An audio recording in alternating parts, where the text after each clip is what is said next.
At all costs, we are under the attack of an orbiting probe. Notify all stations. Starfleet emergency, red alert. Earth is on the edge of destruction. We cannot survive unless a way can be found to respond to the probe. The key to saving the future Spock, you're talking about the end of every life on Earth. can be found only in the past. We're going to attempt time travel. Sulu, take us home. These are the voyages of the crew of the Starship Enterprise. Judging by the pollution content of the atmosphere, I believe we have arrived at the latter half of the 20th century. Stardate 1986. San Francisco. Our own world is waiting for us to save it. They have 24 hours Everybody remember where we parked. Break up. to complete their mission. It looked like a cadet review. We will beam in tonight, collect the photons, and beam out. I want you all to be very careful. Without being discovered. We have an intruder. All right, who are you? You're not exactly catching us at our best. That much is certain. This is an extremely primitive and paranoid culture. What does it mean, exact change? Many of their customs will doubtless take us by surprise. We're ready for beam out. My transporter power is down to minimal. Got to bring you in one at a time. You're from outer space. No, I'm from Iowa. I only work in outer space. Let's do our job and get out of here. Freeze! Chekhov, can you hear me? Freeze! I've lost it. Who are you? Admiral Kirk! I'm coming with you. You can't. Our next stop is the 23rd century. Full power now, sir. Shields at maximum.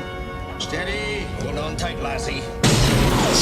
Can we make breakaway speed? That's all I can give you. What? 8. 8.1. What? 9. Now! Star Trek II. The Wrath of Khan. Watch where you're going, you dumbass! Well, a double dumbass on you! Opens at a theater near you, June 4th. There's nothing like going in there and smelling that fresh buttered popcorn and seeing some of my movie idols up on the big screen. It's just like that now that I'm an adult and I could see all these movies once and for all. I grew up watching movies. In fact, I would say I've eaten enough popcorn to fill the hollowed out moon. You're gonna want to skip this movie. What a great movie! To be able to share my expertise with you, the viewer, is a blessing. Tom Cruise, Steven Spielberg, what could go wrong? 6 bags of popcorn to On Cinema at the cinema. Hi everybody, my name is Tim Heidecker. I am the host of On Cinema at the Cinema. I'm joined by my frequent guest, Greg Turkington. Hey guys. And we're here to tell you about an exciting new app for your phone, iPhone or Android phone called the On Cinema 2013 Film Guide Mobile Edition. What this app allows you to do is access thousands of movie reviews by Greg and myself. You'll be able to find movies that are right for you and have fun doing it. Whatever movie you're interested in, get an instant review from the experts, including a popcorn rating. The app has everything and more. Why don't you go on to the App Store or the Android Center where they sell apps for that device and go get the On Cinema app right now. It's only 99 cents and you're gonna have a great time using it and it's gonna help you decide which movies to watch. I hate it being at the video store and somebody's taking up time because they can't decide what they want to watch. You ever had that where you're in line and I don't know what I want to rent, I don't know what to do. If they have the app, they can hit Tim or Greg and either one of us will give an expert recommendation and you can go get that movie and have a good night. They used to sell these books that must have been 10,000 pages long and you'd walk through the video rental store trying to find a movie that you want to watch. Now it's all in the palm of your hand. You can access thousands of our reviews simply by typing in the name of the film and hitting search. From the critics you trust. So go ahead and download it. It couldn't be more important.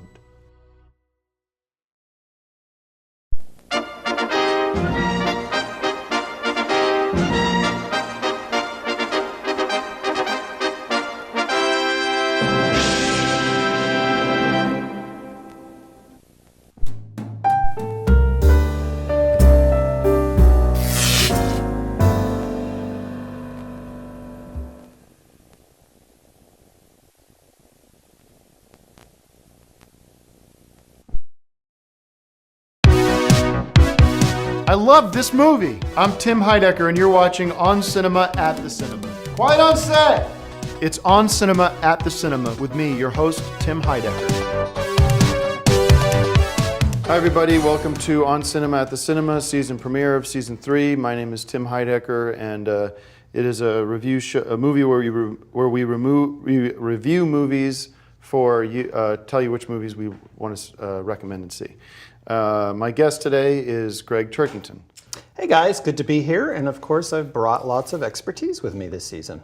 And I'm celebrating we are in the summer, and this is the whole season of summer movies is with us, so I'm wearing my summer shirt. Very cool shirt. Very sort of Hawaiian in style, and I thought that would be fun to wear the shirt. And so our movies today are Lone Ranger. Lone Ranger, directed by Gore Verbinski, and actors of Johnny Depp, Helena Bonham Carter, and somebody called Armie Hammer.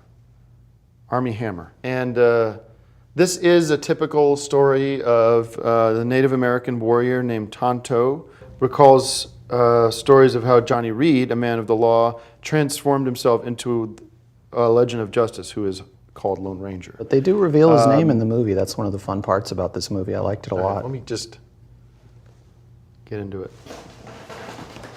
Lone Rangers is one of my favorite movies of the year. I think it's a lock for Best Picture. I enjoyed so many different parts of this movie, especially the horse riding and the Western. It is almost like a Western, and that's what I loved about it, because I love Westerns. And thank you. And I love this movie. What did you think? It's a cool movie. It's a cool movie. Disney's usually known more for their animation, and it's neat to see them branching out with something like this. And of course, Johnny Depp is always going to be an asset to any production that he's involved in. Yeah, I always thought that Johnny Depp would play Lone Ranger, and this was what a twist of Disney to say, no, he will play Tonto, which is the opposite character that you imagine him to be. Because when I saw the coming out, I thought Armie Hammer might have been a Indian man, and that's who was playing Tonto.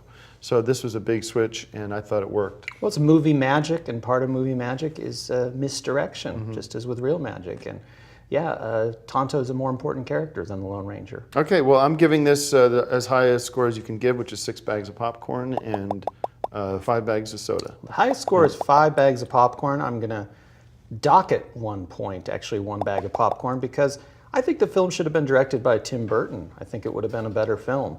That said, Johnny Depp was just so good in it, I'm going to bring and restore that bag because the movie was great. Okay, so how many? It's 5 bags of popcorn total, and a little chocolate heart for Johnny Depp because I loved his performance. All right. Or a horse for the Lone Ranger, the mask from Lone Ranger. Chocolate horse. All right, well, go check out The Lone Ranger. We both agree that it's one of the great movies of the year. Probably will be a lock for Best Picture, Best Oscar winner, and Johnny Depp, Best Supporting Actor for Lone Ranger. Before we get into the next movie, Despicable Me 2, which I can't wait to talk about, I do want to address my wound, or these darn bandages. As you can tell, I did have the surgery, and a lot of you guys know that, and I want to thank everybody for your kind words and support. It's been a tough couple of months. I really did feel like I was knocking on heaven's door. Bob Dylan. It was pretty touch and go there. I thought for sure I was going to be passed away. And long story short, I did get a second opinion, and the surgery happened much to the chagrin of my wife, who didn't believe in the surgery. So we weren't getting the surgery until push come to shove. And where I'm divorced. So, going through that process of, as a lot of people always do, get divorced. Anyway, not any of your business, none of my business. Was it cancer, or what was it? It was blood clots that they were able to remove surgically, which... But did they test them? There's a difference between tumors and clots. So these were just blood clots. It deals with the veins in your brain. Anyways, they got it finished and we can move on, but they have to let the scar heal and everything because they split your skull open and the recovery time is very painful. In fact, it was just a week ago and the doctor said I'm not supposed to do anything for 2 weeks. So but I had to keep my commitments with this show. And so I'm have a lot of pain in my headache, which anyway, I got on herbal supplements, which are doing the trick for sure. Let the healing begin, and thank you guys for all your well wishes, and thank you, Greg, for standing by me and supporting and the for show. getting the ball rolling of having people send you cards and letters telling you to get the surgery. All right. Yes, thank you. Anyways, Despicable Me 2, starring Steve Carell, Al Pacino, Kristen Wiig with 2 eyes. Miranda Cosgrove, Russell Brand, and Steve Coogan. This is a cartoon, and it is basically a sequel to Despicable Me 2. Evil mastermind Gru is recruited by the Anti-Villain League to help deal with a powerful new supercriminal. I loved the first Despicable Me, and there's no reason why I wouldn't love this as well, and it's true. It is so fun and funny, and it is for kids, but it is also for adults who love good movies. Story was great, and how fun was it to hear the voice of Al Pacino in this? That was a trip. He's won an Oscar before for serious roles. This is more of a comedic role, and I think he'll win an Oscar for this one too. I loved it. Yes, well, I don't know if you can win an Oscar just for being a voice actor. I don't think they have restrictions. It's the best actor of the year. It doesn't matter if you're wearing a mask. It's just whoever did the best job, and I think Al Pacino is definitely in contention. Oh, well, that'd be interesting to see if it could be a world record to see if an actor wins just by the voice. And I'm giving it 4 bags of popcorn and 5 cups of soda. This is a kind of movie that you take kids to, so I'm going to give it 5 bags of popcorn and 5 bags of mixed candy. Okay, well, now you have some thoughts on what you should see this weekend. By the way, today we're going to celebrate the celebrity birthdays, and we call on birthdays. Okay, today's birthday is July 3rd, and exciting. This is amazing because it is our first time we're doing this segment. How fortunate we are to have one of the greats, Tom Cruise's birthday today. Happy birthday, Tom. Happy birthday, Mr. Master, Tom Cruise. Happy birthday, Tom Cruise. We love you, and we love all the movies you're in, especially Jack Reacher was my favorite movie last year. And all of your movies, really. And even his latest movie, which we didn't get to review, called Oblivion, which I loved, and I will love every movie you've been in. He's not getting older, he's getting better. Mm-hmm. So happy birthday, Tom, and we wish you many more, and I'd love to see him in Despicable Me 3. We're going to say, and many more And movies. many more movies, yeah. Sorry. All right, well, our next, finally, we got our old segment. Hopefully it's going to be a Tom Cruise movie, Popcorn Classics. Let's hear it, Craig. Yes.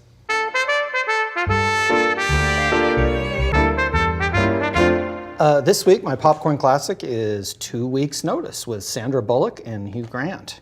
And this is a romantic comedy that I highly recommend. What? No, I thought you were going to do a Tom Cruise movie. Well, I didn't know it was his birthday until just now. Some film buff. I'm a Okay. film buff, not a birthday What's buff. with the red tape on the bottom? This is my new coding system, internal coding for my collection to keep people from stealing the tapes. Sort of, it's cheaper than an alarm system, let me put it that way. And it makes sure that the tapes belong to me. What do you mean? I mean, how does that stop people from stealing the tapes? Well, if I loan a tape here, a tape to you, a tape to somebody else, and then I don't always remember that I've loaned them as time goes by, then I go over to your house and I'm looking through your tapes and I see, oh look, this one's got red tape, this one of mine, so then I can retrieve the films. And also that way, if professional burglars broke into the house or something and took all the tapes and then they turn up in pawn shops or whatever, I can say to the police, this is one of mine, and then you're entitled to retrieve your stolen merchandise that way. So it's, you know, it's a lot of fun to do. All right, what do the numbers stand for? I don't get what the numbers stand for. This is an internal coding system. T is for the title, 2 weeks notice, T. 5 is my rating, 5 bags of popcorn. 0 is the decade that the movie was released, not made, but released. This was in the 2000s. L is the first letter of the director's last name. This was directed by Mark Lawrence. 35 is the shelf number where I keep the tape, and 48 is the tape number. Couldn't you just use the last 2 numbers then, if it's the tape number? Well, if you only had 99 tapes, but I have significantly more than that. Okay, I have to stop now because my head's starting to really hurt. So we'll be back next week, and hopefully I'll be feeling a little better. And check out 2 weeks' notice. and I can't see anything past like here. So if there's something you're telling me, I can't see it. They're just done. Okay. Oh, the episode's done. What's that? Episode's done. Thank you for watching. There's like a ringing in my ear. Guess how many shelves I have? Oh, that would make sense. Yeah. I can't hear you.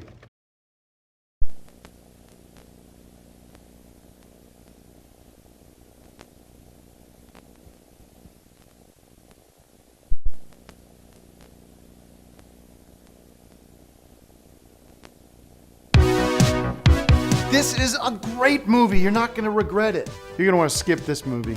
Have you ever wondered what movie should I see this weekend? Well, we're here to help. It's On Cinema at the Cinema.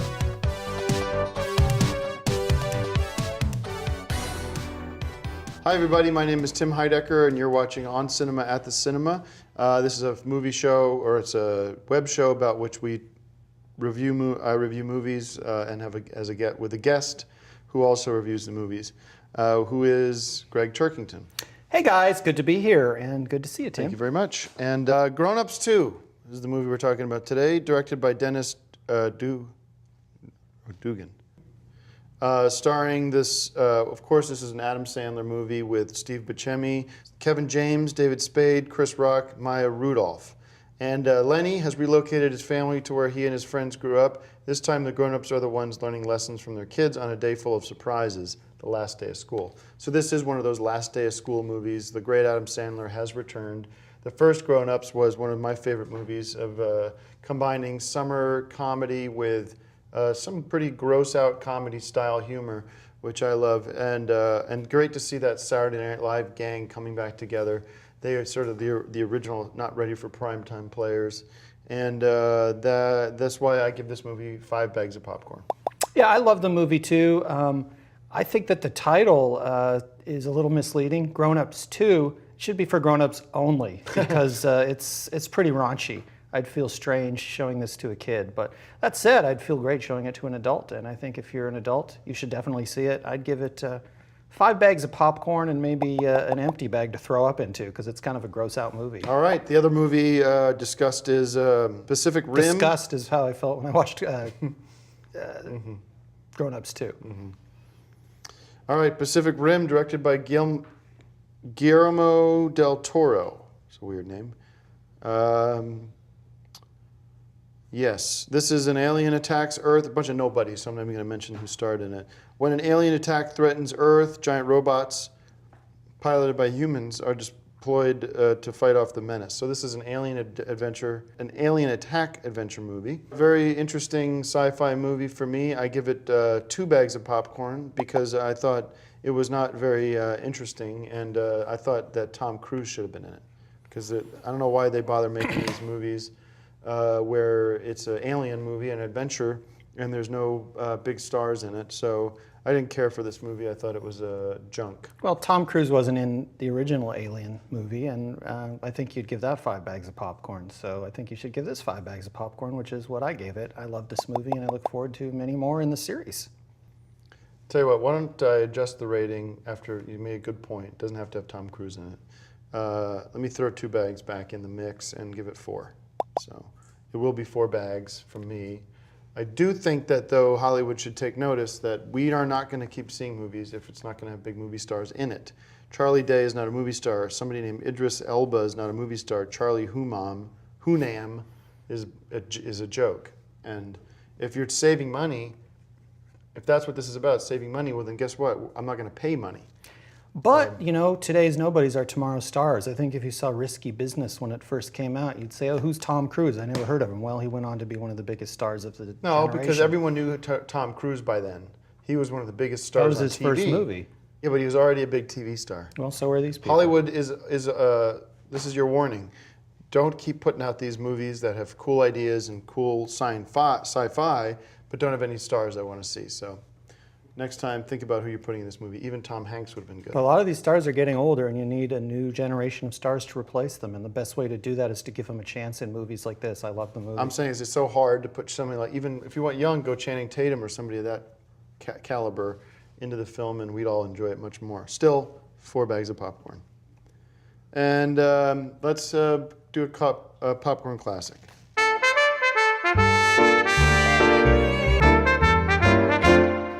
This week on Popcorn Classics, we're looking at a great movie called 6 Days, 7 Nights.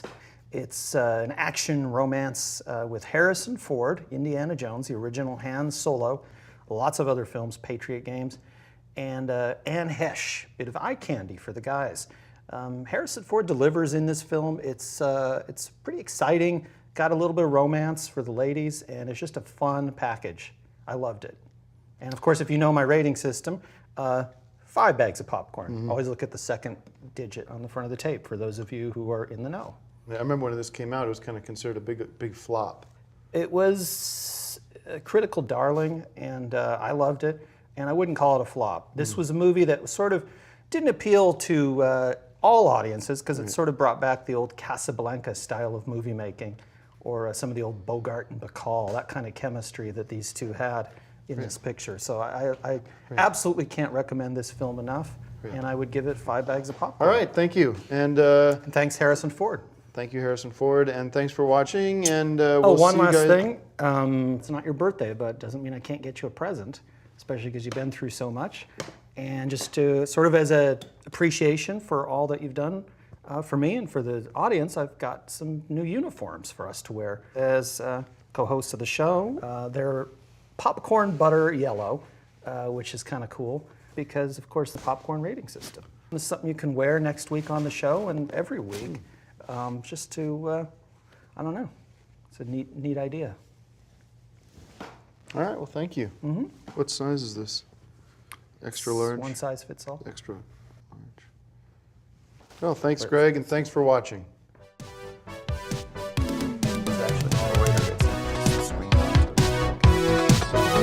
Try it. You can get it altered.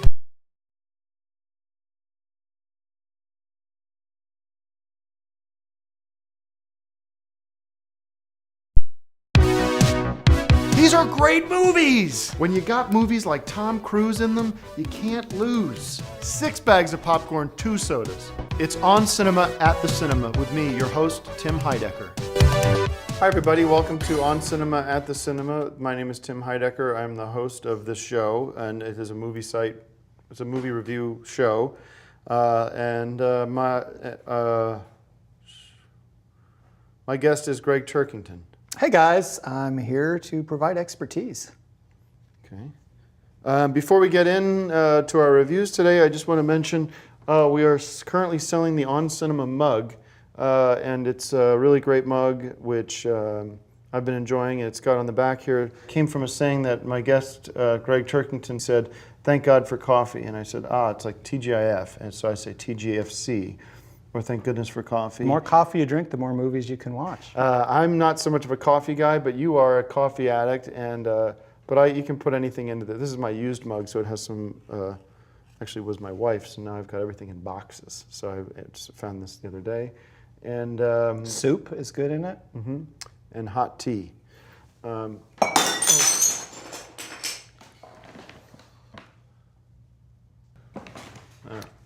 right. Well. We have a lot more, actually, in stock, so don't worry about that. Plenty more.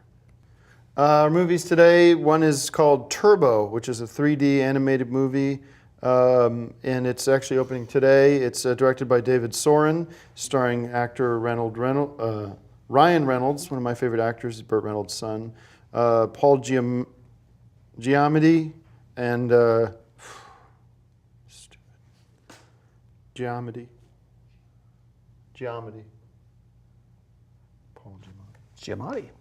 Paul Giamatti. The great Paul Italian Giamatti. Italian guy. Oscar winner. Michael Pena and Bill Hader. So this is another great animated movie about a freak accident that might just help an everyday garden snail achieve his biggest dream, to win the Indy 500. I love this movie. It had everything for me. It had great adventure, comedy. Obviously, some of the voices were familiar to my ear. And I love car racing, and I wish it was NASCAR is my only disagreement with it, but Indy 500 is the best as well. So I don't have too many problems with it. I give it 5 bags of popcorn and 5 bags of soda. 5 cups of soda. Yeah, I love the movie too. It's sort of a unique take on the race theme. Usually if you have slow and steady wins the race, it would be a turtle. In this case, it's a snail. So I thought that was kind of interesting choice. And the voice work is excellent, as you mentioned. So I would give it 5 bags of popcorn and a little shaker of salt, because that's how you kill snails in your garden, is you salt them. Well, we wouldn't want to kill the hero of the movie. No, but I mean, if you have snails in your garden.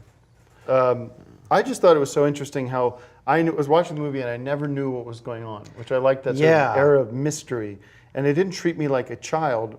They didn't make me feel, it made me feel like a child watching it. In other words, I didn't know, I was confused. I was confused too, because when I first got the email about this one, and the letter was cut off, so it said Turbo 3, and I was like, I've never heard of Turbo 1 or 2. And then when I actually opened the email, there was a D after the 3, it was in 3D. Yeah, that's not necessary. Keep that junk to yourself. I'm so tired. I can't sleep on the left. I usually sleep on the left side of my head, and because of where the scar is, I can't sleep that way, so I'm not getting any sleep. Well, if you hadn't broken the coffee glass, I'd get you a cup of coffee. Wake you up. Red 2, directed by Bruce Willis, and directed by Dean Prashnat, and starring Bruce Willis. Listen to this list. This is an impressive list. I mean, this has got to be like the best cast there ever was. Bruce Willis, Anthony Hopkins, John Malkovich, Helen Merman, Catherine Zeta-Jones, Mary Louise Parker. Wow. I mean, they could have just put these people in a room and sat them around a table and had them talk about the weather for 2 hours, and it would have been probably a great movie. Not as good as it is when they're in this action sort of scenario with these assassins. I think that's what really makes the movie in this case, is the plot. I told you, I agree that this is a better movie than even the first Red, which was one of my favorite movies from a few years ago, Red, with Bruce Willis. And this is almost like it's Frank Moses and his motley crew of retired assassins return for a second outing, is the plot. And basically, this is an action adventure with a lot of humor, a lot of heart, and a lot of familiar faces. And it's probably my favorite movie of the year. And a lot of violence, I gotta say. If you're not a violence fan, stay away from this one. Mm-hmm. But I still give it 5 bags of popcorn and 2 sodas. I'm not a fan of real violence, but I am a fan of movie violence when it serves the plot, and it did in this movie. This is about assassins. These are not nice people. Mm-hmm. You don't want to. These are not babysitters they're talking about. These are assassins. So there's going to be some blood spilled, and there is. And so I'm going to give it 5 bags of popcorn and 5 packages of Band-Aids for all the blood that is spilled in this great movie. All right. Well, it gets 2 thumbs up from, 5 bags of popcorn from me and 5 bags from you. Not thumbs up. Sorry. No. Forget that. Nothing to do with this. No. We have our own system. All right. Well, finally, we got a new segment we're debuting today. Let us know what you think of these segments, by the way. Love hearing the feedback. Going to OnCinemaPodcast.com. People love the segments. I'm not finished with the plugs for where do people to contact us. They already know, because I'm getting lots of emails and Twitter. On Cinema Podcast on Twitter, and the OnCinemaPodcast.com, and the Facebook also. And a website. OnCinemaPodcast.com. This is a new segment called On Popcorn from Greg Turkington. Hello, and welcome to On Cinema on Popcorn, a special new segment where we look at popular popcorn brands and examine their flavors and see which are the best for you, the viewer. My guest today is none other than On Cinema host and creator, Mr. Tim Heidecker. Tim, thanks for coming and being a part of my show.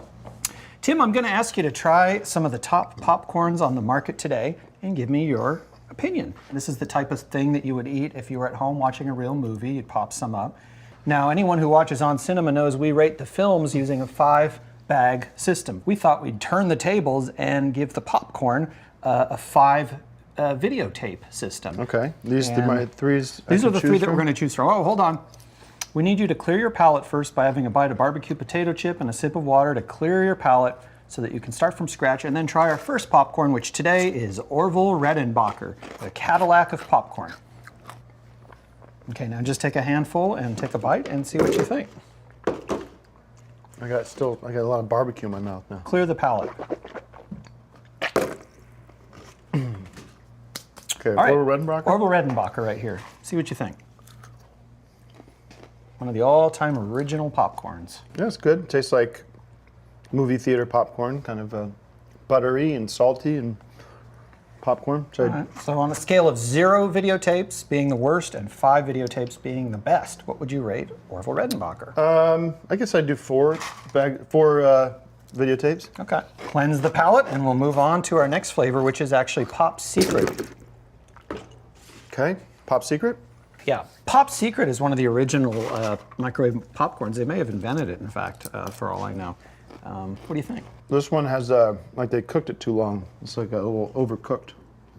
Black, burnt. Like a burnt taste. Come on in. We're shooting a popcorn video. It's okay, do you want to? So, a little burnt, huh? Yeah, find a piece I may have that's not burnt it burnt. a little bit. I may have burnt it. So. I'll find a piece that's not burnt. I don't want to disparage Pop Secret because I think. No, it's good. It's like this one. It tastes like popcorn. Sorry, I burned it, but. 4 tapes. 4 VHS tapes. Okay. Any differences you noticed? Okay. And our last brand is a store brand. I'm not going to give the name of the store. This is just their inexpensive store brand. Anyone can buy it. Anyone can try it. You don't have to microwave it. It comes already ready to eat in the bag, which is why I like it, because I don't have a microwave anymore, unfortunately. What do you think? It's not as buttery and salty as the other two. Okay. It is lightly salted. It's a lightly salted. It's a little dry. Uh-huh. So 3 videotapes. So you like that one the least of the 3? Yes, 1, 2, 3. That would be my favorite of the 3. I guess partially for the convenience, partially for the price. But of course, nothing beats real movie popcorn. So if you're at the cinema, be sure and support your local popcorn stand. Okay. Thank you, Tim, for being a guest on the show, and we'll see you later. All right, that's our show. Thanks for watching. Hope you enjoyed the segment. I want to go see this again. That's why it's called Red 2. Yeah. See it twice.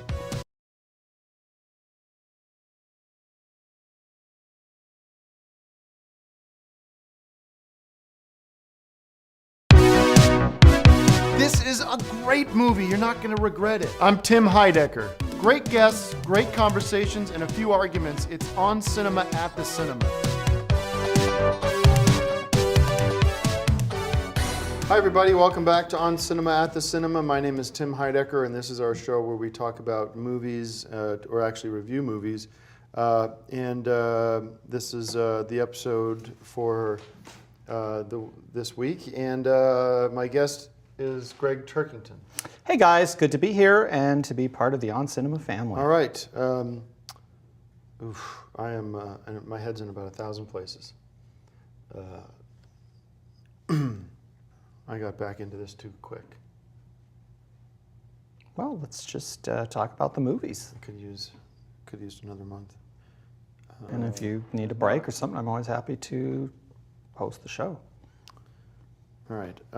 Let's talk about The Wolverine with James Mangold, directed by James Mangold, acting by Hugh Jackman. I don't know any of these names. Famke Jacobson. Famke Janssen. Brian T. Is it Brian? What the hell's a Brian T? Brian Lee. It's like a golf term or something, huh? Yeah. Well, this is a bunch of no names except for Hugh Jackman. Wolverine makes a voyage to modern-day Japan where he faces his ultimate nemesis in a battle that will leave him forever changed. I can't keep doing these names.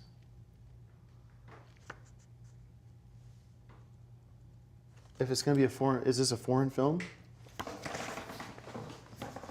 This movie was great. It was, I love the X-Men, and I love everything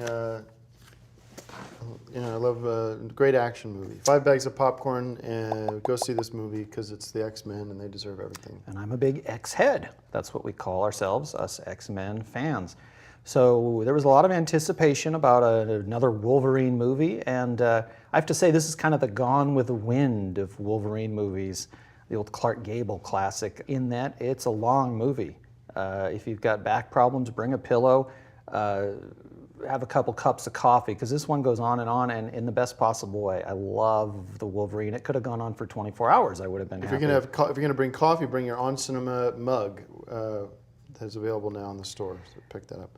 How many bags? I give it 5 bags of popcorn and then 10 cups of coffee, because it's long. Be ready for the long haul. Our next movie is a Woody Allen movie called Blue Jasmine, starring Woody Allen, directed by Woody Allen.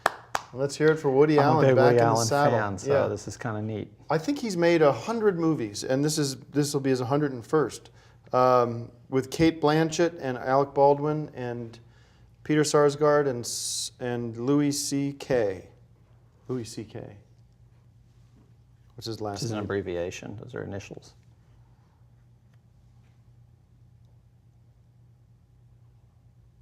C.K. what? C.K. Lewis? It's like The Rock or one of these types of names where they've abbreviated it, and it's kind of cool. It's not cool. That's a story about the final stages of an acute crisis in the life of fashionable New York housewife. This is another classic. Of course, whenever Woody makes a movie, it's an instant classic because he is one of the greats, one of the masters. This one gets my vote for Best Picture of the Year. So I think everyone's going to rush to the theaters to see this movie. It's his best. I did. It's funny, I used to go see these movies with my wife, and now I have, this vacuum, this hole's opened up, and I went to go see the movie with you. That was the first time we've gone to see a movie together, and that was a nice night. We had a nice dinner, went to Carrabba's, and I appreciate your company. Yeah, I had a lot of fun. We should do that more often. Absolutely. Kind of get more in tune for the show, too, that way. Mm-hmm. Yeah, we ended up talking a lot about other Woody Allen movies and learned a lot about you. And about Woody Allen. And I have seen all his movies. The thing I always liked about Woody Allen was that a lot of filmmakers, they're making the movie from the wallet, and he's making it from the heart. And you can really see the difference when you watch a movie like this compared to some of the other movies we've reviewed. Well, I appreciate that insight, and I appreciate the time you spent. And I have to admit, I was a little emotional that night, and this movie got into some relationship issues. And most of his do. That's something Woody Allen, that's his particular interest. One of his trademarks. Just like with the Bruce Lee movies, you know there's going to be some action and some karate. And with Woody Allen, you know that there's going to be some moments from the heart. Now, obviously, this is a six-bagger. This is a classic, instant classic, because it's from the mind of Woody Allen. So we're not going to waste time giving it our review. What we'd like to do now is our brand new segment called Actors on Directors. And, on Cinema Actors on Directors. On Cinema Actors on Directors. And our guest is Joe Estevez. And you'll see our interview where we talk about Woody Allen right now. Let me show the clip.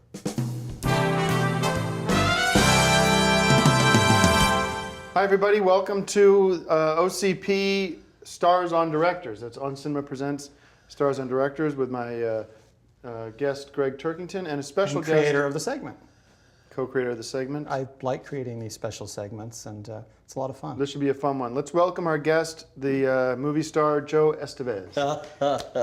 Thank you. Good to see you again, my Joe. friend. Thanks for coming nice out. to meet Nice you. to meet It you is a finally, pleasure. yes. Yeah. Enjoyed and you. thank you for inviting me back.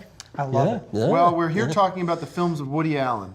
I wanted to get your perspective on his work, and Greg, of course, yours. And he's got a new one coming out now, and we reviewed it. We talked about it a little bit, but have you gotten a chance to see it yet? I have not. Okay. I have not. What's your sort of perspective on him? Yeah. I don't know anybody else in making movies today that is the genius that he is. He is an incredible filmmaker.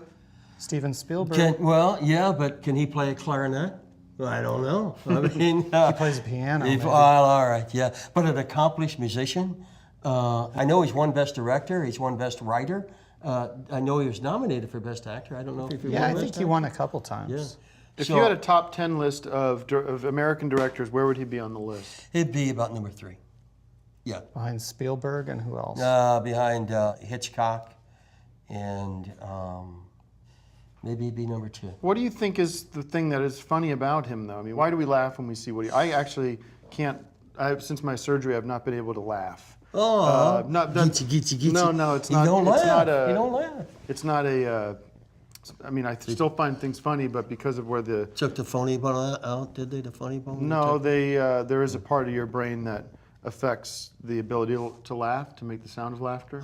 Oh, so you, I'm sorry. That's fine. I'm That's just saying. got to be the doggonest thing. It's Wow. weird because you'll be watching something and just nothing comes out. Yeah. But if Woody Allen's such a popular director, or if his movies are so well loved, why do they always come out to be flops? Like, what? I mean, maybe not all of them, but if they're so great, why aren't they the #1 movie of the year? Why don't they win the Best Picture? These kind of questions. Well, why hasn't he had Tom Cruise in his movies and those kind of things? You know, it's like great writers or whatever. They're never really respected by while they're alive. You know, I think after he passes, if he ever does, well, we can be very objective about his work. I think we'll realize what an incredible filmmaker this gentleman was. If you could pick any classic comedy from the classic era of comedies from the 50s and 40s to have Woody Allen remake it in a modern setting, what would you choose? Oh, gosh. I mean, I don't believe any good film should be remade. I think it's just leave well enough alone. Walk What about The away. Nutty Professor, though? That was better the second time around. You know, you got me on that. It was. It really was. And I did way back in the day. I did the play when I was just a kid.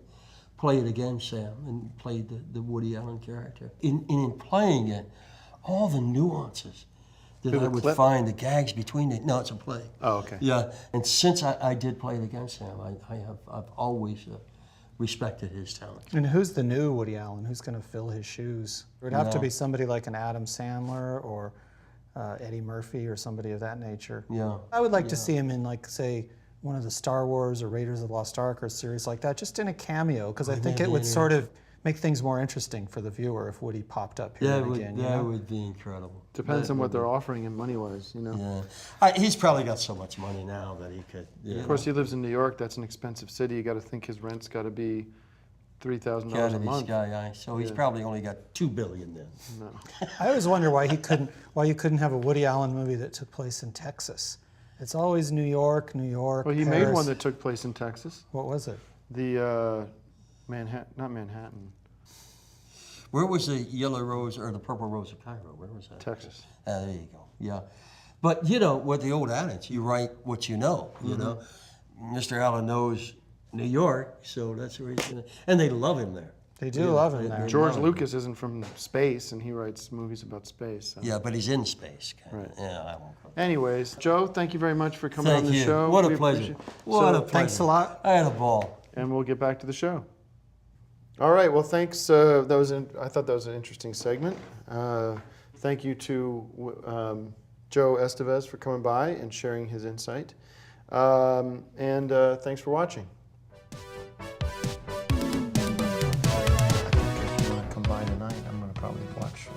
This show Boston Legal. I still have the leftovers from Carrabba's. I can bring them. We can reheat them.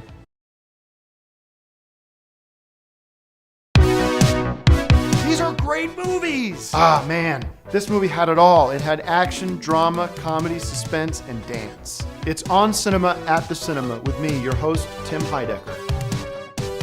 Hi, everybody. My name is Tim Heidecker, and I am here with another episode of my show that I host called On Cinema at the Cinema, a movie review show, and it is on web. And my guest is Greg Turkington. Hey guys, how are you doing? Fine. I'm talking to the. Our first movie today is a movie called The Smurfs 2.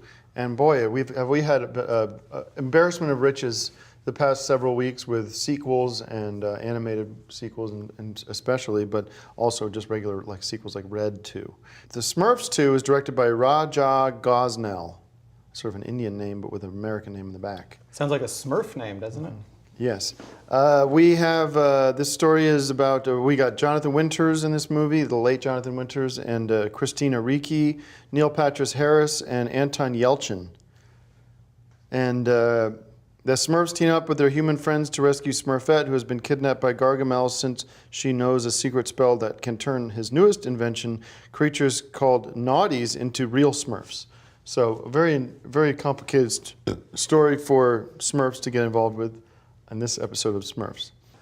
This was one of my favorite movies. I loved the first Smurfs a lot. I loved the whole blue thing where everything says everything is about blue, and the color blue, and the way they say Smurfs is this and Smurfs is that. I loved it, and I think they're going to probably keep making these Smurfs movies because they're very fun and very funny and got a lot of heart and a lot of soul. My review of it is 4 bags of popcorn. Yeah, I thought it was interesting to see some of the loose ends from the first movie tied up, and it was a great movie. If you grew up watching The Smurfs, as I think we all did, it's kind of neat to see it expanded into a movie-length feature, and especially repeated the following year. And I hope this is one of those franchises like Star Trek that we see become a regular presence on our screens. What about Jonathan Winters? I mean, this was his final film. Of course, he passed away before it was really. He didn't get to go to the premiere party. He passed away. Very sad. But what does that do to the film? How does that affect the way it's box received? office. Yeah, no, it's going to be beneficial to the film. I mean, anytime someone dies, it's not beneficial. But in terms of the money coming in through the door, people are going to want to say goodbye to Jonathan Winters in a classy way. And what better way than to go see his final work? I wonder how the Academy will handle it. They might start doing a best comic actor category like the Golden Globes do at the Oscars as well. And if they do, it's probably the death of Jonathan Winters that would spur it on, because he does deserve an Oscar, and this seems like the perfect role for that Oscar. All right, well, if the Academy's watching, let them know that we believe that Jonathan Winters deserves a posthumous Academy Award for his role in Smurfs 2. I give Smurfs 2 5 bags of popcorn. I give Smurfs 2 5 bags of popcorn, of course, and throw in 5 blue popsicles, because that's what the Smurfs would eat. Pretty typical. Let's see here. Our second movie this week is coming out, 300, Rise of an Empire. It's a sequel to one of my favorite movies called 300. And it stars Noah Burrow, actors Eva Green, Lena Headey. Again, I don't know who any of these people are. This is the problem with this movie. I give it let me say this. I give it 4 bags of popcorn right off the bat because of the action. But this movie made a huge mistake. It didn't have Gerald Butler in it, who was the star of the first one. And they made a huge mistake by not getting this guy in the second movie. I don't know what they're thinking. Well, if his character dies, you can't have it. He didn't die in the first one, so why would it? This movie is worth seeing, but it's disgusting and a disgrace to movies that he's not in it. And I think everybody in Hollywood owes Gerald. Actor died. If somebody dies, Gerald Butler did not die. Jonathan Winters is not going to be in the Smurfs 3 unless they use outtakes. No, I saw Gerald Butler was in. We did the review of it, Playing for Keeps. He's still alive. We would know about that because we would have if he had passed away, we'd know it just the way we knew when James Dean died. But if his character dies, then he's not going to be in the next movie unless it's flashback scenes, and they do use those sometimes in some of the Harry Potter movies. Or look it up. 300, the original one, had alive. Gerald Butler was alive at the end of it. The character of Gerald Butler was alive, I believe. I can't remember the ending, but he should have been in this one, and that's why I only give it 4 bags of popcorn. Yeah, whether a character leaves or stays isn't really how you review movies. That's kind of amateurish. I'm going to give it 5 bags of popcorn and throw in. But you understood there's no star power in this movie. I mean, nobody here rises to the occasion. I think if you want to see a positive Star Wars movie or a positive star power movie, go see Smurfs 2. Well, I mean, you talk about Star Wars. When Star Wars came out, no one had heard of Mark Hamill. No one had heard of Carrie Fisher. No one had heard of Harrison Ford. It went on to be the most beloved movie of all time. This movie has a chance to do the same thing. I give it 5 bags of popcorn and 300 little bits of caramel corn. All right, let me just say it's the Greek general some Greek name, battles an invading army of Persians who are commanded by the mortal god turned Xerxes. Less confusing than it sounds. I think anyone can follow this plot. It's a good movie. It's a bad movie. So let's have a popcorn classic.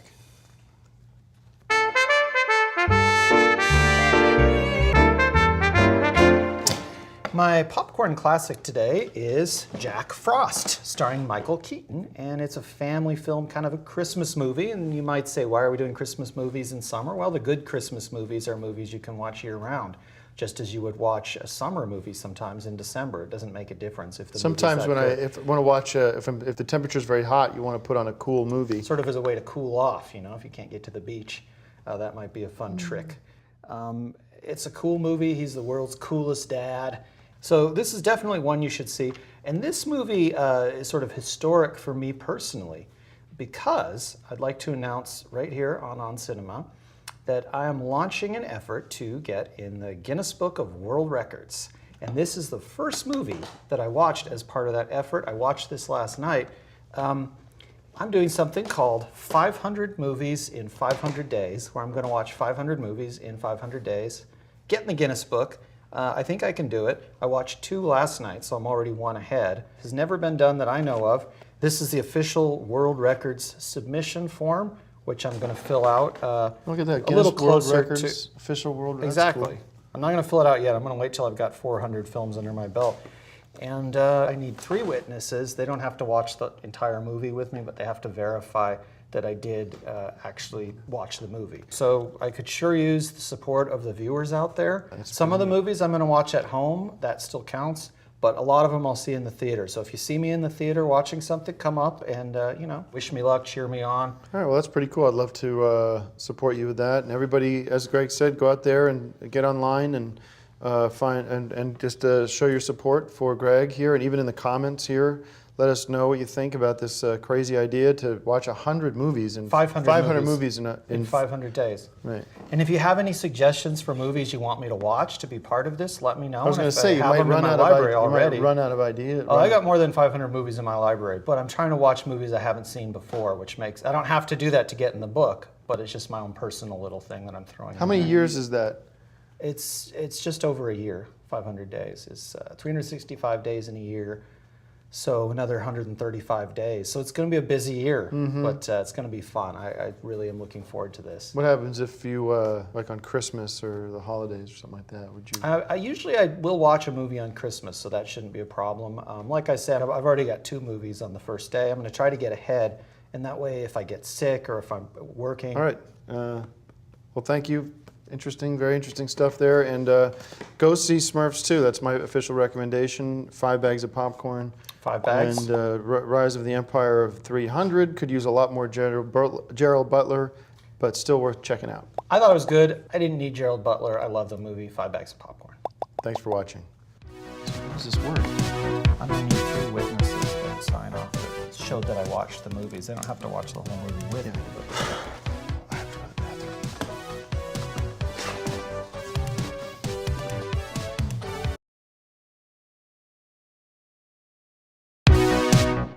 I love this movie. Skip it. You're going to want to see this one in the theaters. It's on Cinema at the Cinema with me, your host, Tim Heidecker.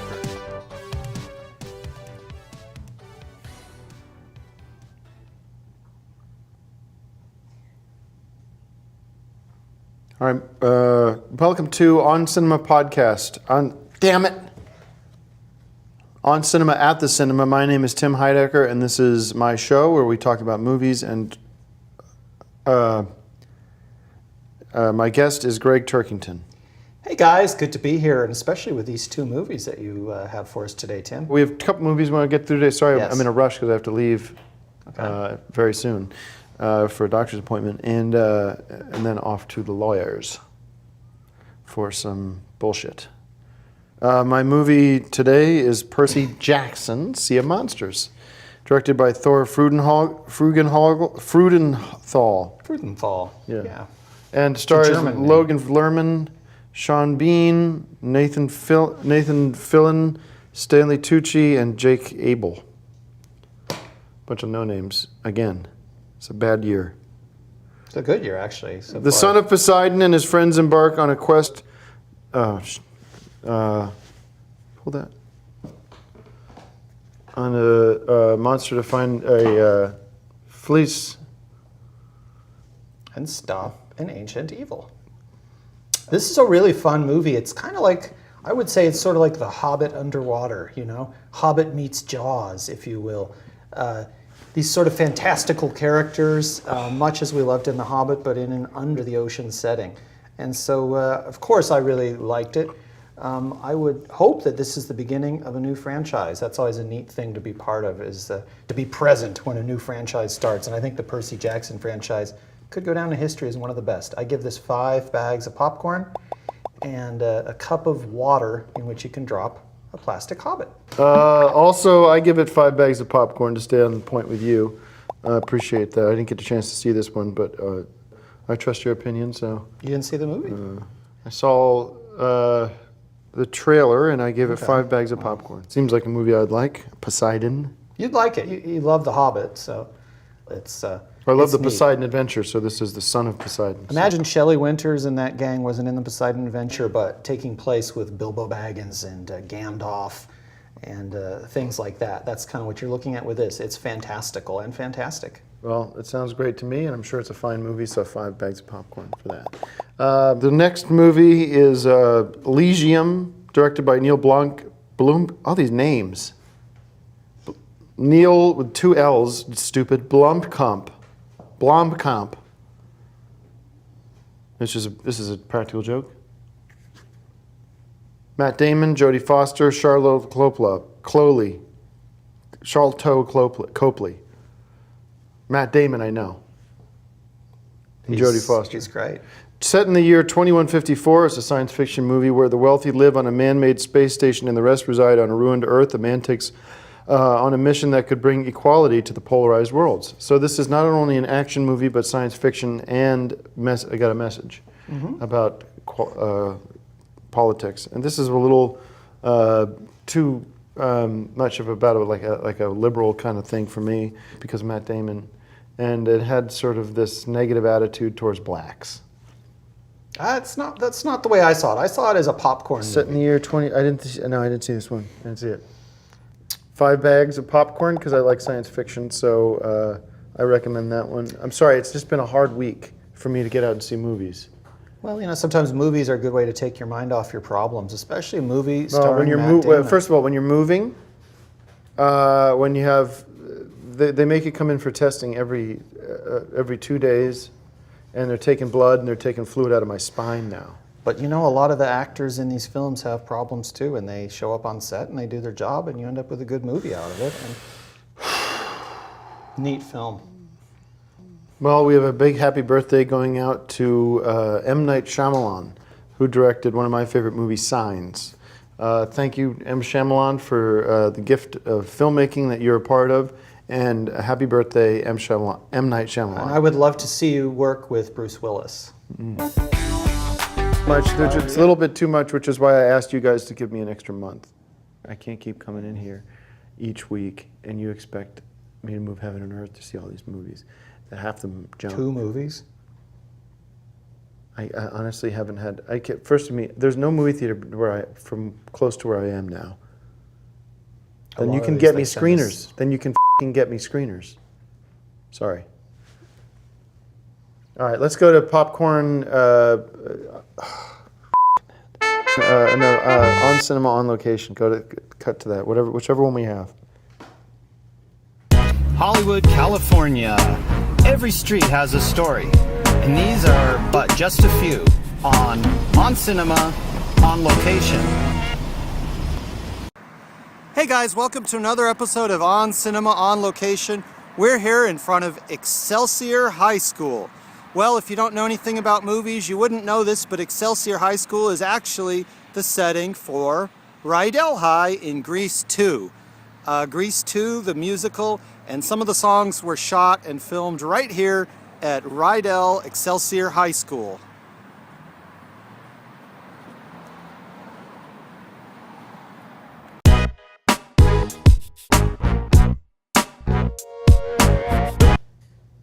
Okay, thank you for that, Greg. Thanks for being a team player.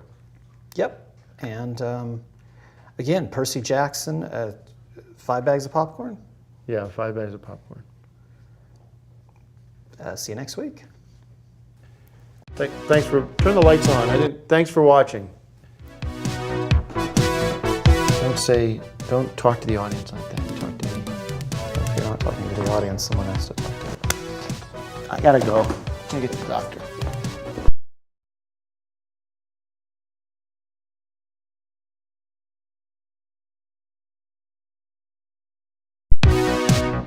I'm telling you, if you see one movie this year, it's gotta be this one. Sorry guys, I can't give great reviews to every movie I see. This one's only getting 3 bags of popcorn. I don't know what movies to see this weekend. Well, we're here to help. It's On Cinema at the Cinema with me, your host, Tim Heidecker.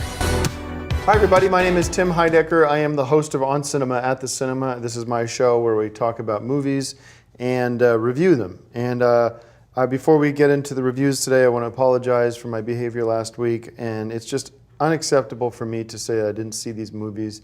The truth is I did see them. I was under a lot of stress and pressure with my health and personal life.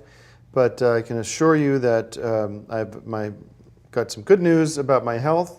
That I'm in good shape, and personal life's a different story, but I want to apologize to you, the audience, and also to my guest today, Greg Turkington. No apology necessary. It's just fun to be here and be part of the On Cinema family. Well, I feel like I put you in a weird spot last week, and I apologize. I was glad I could cover because I had seen the movies and liked them both quite a bit. Okay. Well, speaking of which, your project where you're doing your Guinness Book of World Records is still raging, I heard. It's looking pretty good. Looks like I'm going to be the newest entry in the Guinness Book of World Records. Greg's competing to be in the Guinness Book of World Records for watching 500 movies in 500 days. Well, I'm not competing against anyone. We sort of looked in the book and no one else had done this, so I thought it was something to try. We're 15 days in and I've watched 19 movies. So I'm 4 ahead. I just have to get to 500 in 500 days and then submit my form, and then I'm in the book. All right, well, part of history. Yeah, everybody show Greg his support. I'm showing you my support. Is there anything I could do, let me know. Come to some of the movies with me. I'd like to, because we actually had I don't want to say a date, we could call it, what do they call it now, bromance, where it was Greg and I went and had dinner together. It was really nice, and we saw a movie, and I think that, if you're not doing anything tonight, I'm going to I am doing something. I was going to go watch the Indiana Jones trilogy on the big screen. Take care of 3 movies. That'll really put me ahead. So you should come along. I don't want to see 3 movies tonight, but skip the first one, come for the second 2, and could be fun. Yeah. What time's the movie at? First one's at 6:30.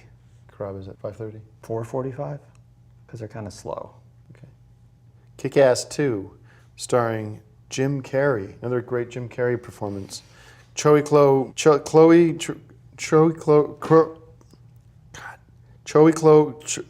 Grace Moretz, Aaron Taylor Johnson, and Christopher Mintz-Plasse. Made up names. The costumed high school hero Kick-Ass joins a small group of normal citizens who have been inspired to fight crime. The Red Mist plots as an act of revenge that will affect everyone Kick-Ass knows. I went to see this, and at the end of the movie I stood up and I said, "Thank you, Jim Carrey." Always thank you, Jim Carrey. Now, I got to tell you something. I did not see the first Kick-Ass, so I walked into Kick-Ass 2, lost and completely confused. I didn't know what was going on, completely disoriented, and I still love the movie. I love the movie. I feel bad for Jim Carrey because I feel that an opportunity was lost. When you call a movie a controversial name like Kick-Ass, you're going to lose half the audience segment right away. If they'd called it Kick It and Kick It 2, people would be more likely to take their kids to it, and I think you do. Even that, I think you want to have something that grandparents feel good about taking the kids to, and I think Kick-Ass is a great movie, but a bad title. I just had a brainstorm idea. If Jim Carrey's watching, if he could do a movie called Kiss Ass, and he would be the teacher's pet. That could be funny. Brown noser type movie where perhaps he's the star student, but he would have to be an older student, so it'd be a back to school kind of scenario. And I think that would be a lot of fun, and I'd love to see that movie. So if anybody's writing that movie, let me know. I'd love to be in it too. That would be wild. All right, our next movie is Paranoid. Let's skip this movie. Did you rate it? I'm giving Kick-Ass 2 1 soda and 5 bags of popcorn. So 5 bags of popcorn and 1 soda. Very disorienting film, but then I went back and watched Kick-Ass 1 and loved it. So I got caught up with the way I understand the movie. So how much do you give it? I'm going to give the movie 5 bags of popcorn, and I'm going to give the title 0 bags of popcorn, because I think with a better title, you'd have more of an audience. All right, let's do a new not a new segment, an old segment called On Cinema on Location. And we did one last week and people loved it. So what do you got for us this week? This one's even better. This week, let's just say I've gone to San Francisco to settle an argument. Okay, you show the thing. Hollywood, California. Every street has a story, and these are but just a few on Cinema, on Location.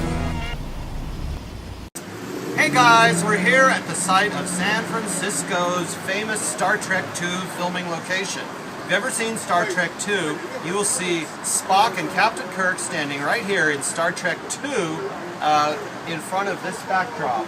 And we have come here to prove once and for all that the film Star Trek II was shot right here in San Francisco. Here's your photographic proof, Tim Heidecker.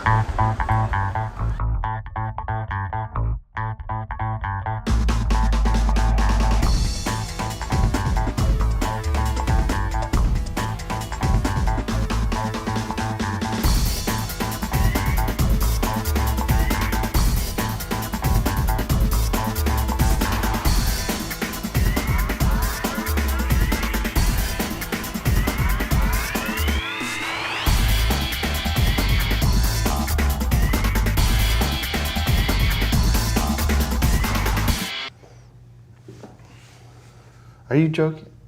Are you kidding me?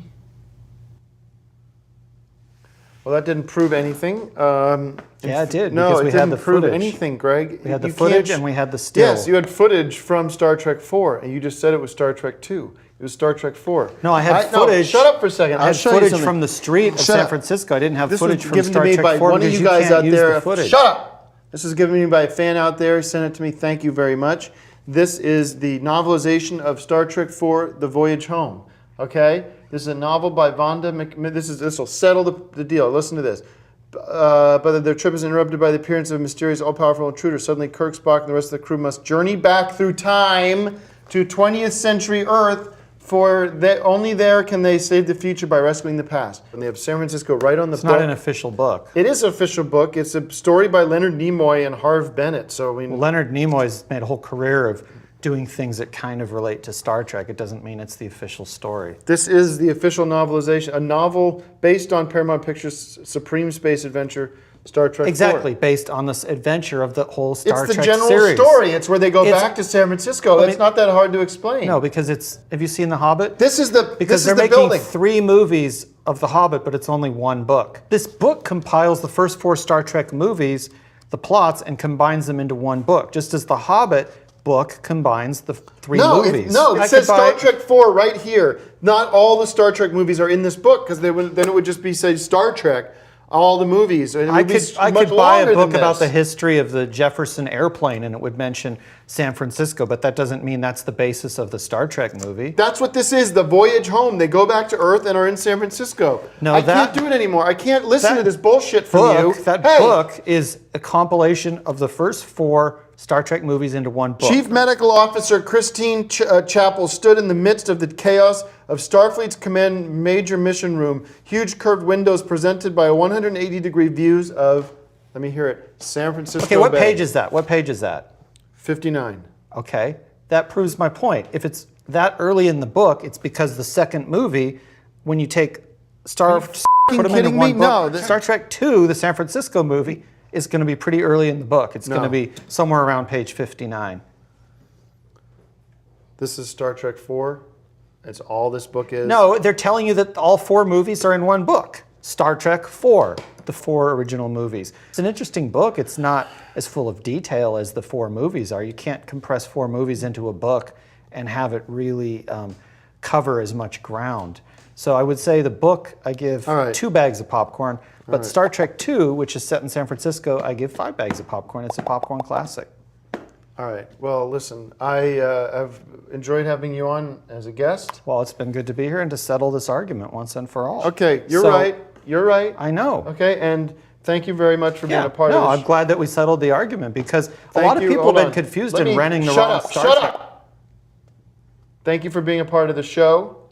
Mm-hmm. And I honestly do not think that it's a good match to have you on the show anymore. I think it's there's too much conflict here, and I can't have this much conflict in my life right now. So I will need to make an adjustment with my guests, and I appreciate everything you've done for the show, all the segments you've produced, and I just don't think it's going to work out anymore. So all the best, and guys, we will rejigger things here and figure out a new guest for next week.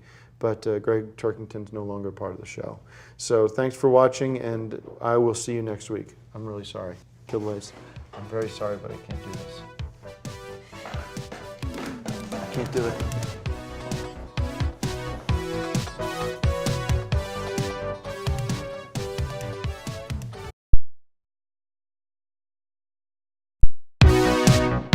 It's time to have fun at the movies again. We got great guests, interesting conversations, sneak peeks at the latest films, and I gotta tell you, sometimes we don't agree on everything. It's On Cinema at the Cinema with me, your host, Tim Heidecker.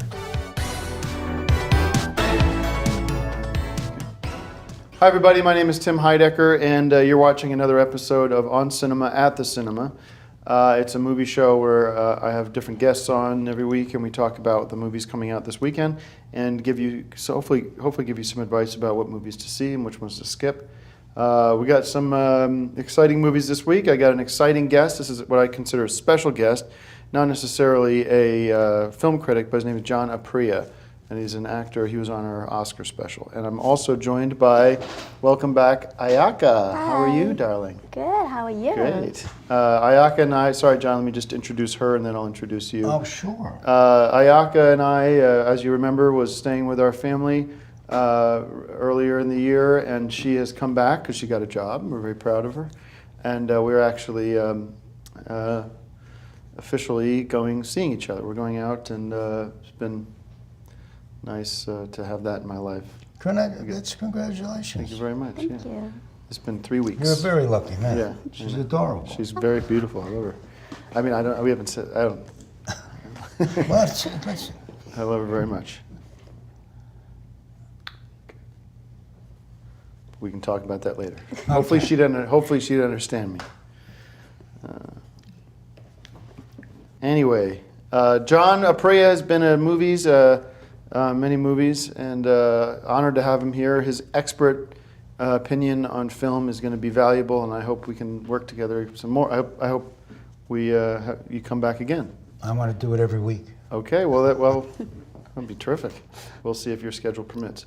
Our movie today is two movies. The World's End, directed by Edgar Wright, actors being Simon Pegg, Martin Freeman, Rosamund Pike, Nick Frost, and the story is of 5 friends who reunite to top their pub crawl from 20 years ago, unwittingly become humankind's only hope for survival. I love this movie. I thought it was very funny, very irreverent, a lot of fun. Ayaka and I saw it a couple nights ago, and we just laughed, and then there were scary parts. It had everything you wanted. It was a real roller coaster. 5 bags of popcorn from me. John? I agree. I would give it 4. I like it, though. Didn't like it as much as you did, I don't think. But I liked it a lot. It moved, good young actors. Mm-hmm. It had a lot of different elements, scary, funny. Mm-hmm. Good movie. Good movie. Good. Yeah. Ayaka, 5? Yes. Yeah, 5 bags of popcorn from Ayaka. Right on the money. But also, I mean, you'd recommend people go see it, John. Absolutely. Right? No, I wouldn't. I'm not saying that I took 1 bag of popcorn away, but 4 bags is good. Yeah, yeah. I think it's a movie you should see. Absolutely. Absolutely. Great. But to me, a 5 is tough. It's hard to get a 5. Well, this is a 5-bagger for me coming up. Not to spoil anything, but The Colony, directed by Jeff Renfro, with cast of Lauren Fishburne, Bill Paxton, and Kevin Zegers. Forced underground by the next ice age, a struggling outpost of survivors must fight to prevent humanity against a threat more savage than nature. This was a great action-adventure movie, and I love this movie so much. Yako, what do you think? I love this movie. She's adorable. I know, she's cute. I did too. It's 5+. I love Fishburne anyway. I think he's one of America's greatest actors. Everybody's in it is good. And it's a good movie. That's definitely a must-see. So you're giving it 5 bags? Absolutely. Well, there you go. You've got a lot of great choices this week. Probably, Ayaka and I are probably just going to stay in this weekend because I just set up my apartment where she's going to help me go out there and get some stuff from IKEA. Ayaka at IKEA. That's poetic. Perfect. We have fun. And Ayaka is going to be doing, from now on, is going to be doing our Popcorn Classics. So you have a choice? Let's hit Popcorn Classics.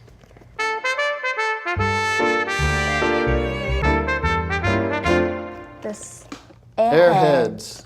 Okay, let's, John, show that one off. Classic.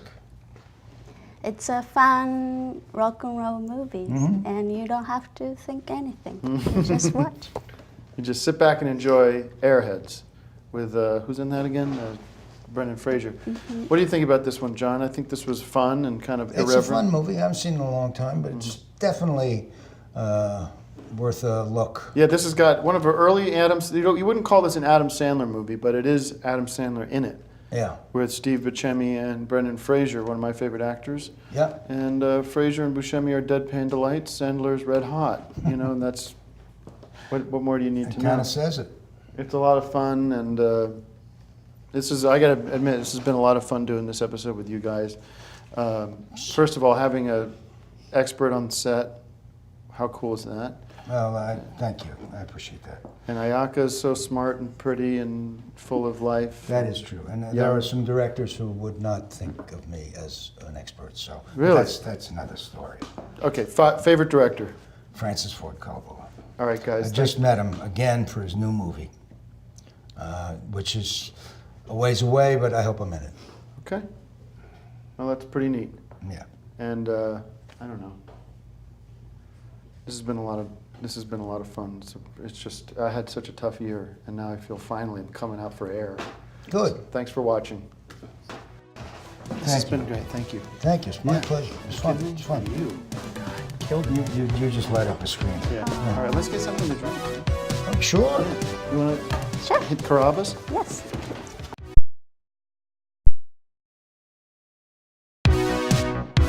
Three bags of popcorn, 4 bags of popcorn, 5 bags of popcorn, 5 bags of popcorn, 2 sodas. It's On Cinema at the Cinema with me, your host, Tim Heidecker. Hi. Hey everybody, it's Tim Heidecker here, back for another episode of On Cinema at the Cinema. And it's the web series where we talk about movies and review movies and having a really fun time doing it too. And I'm glad you guys enjoy it. My guest is Ayaka.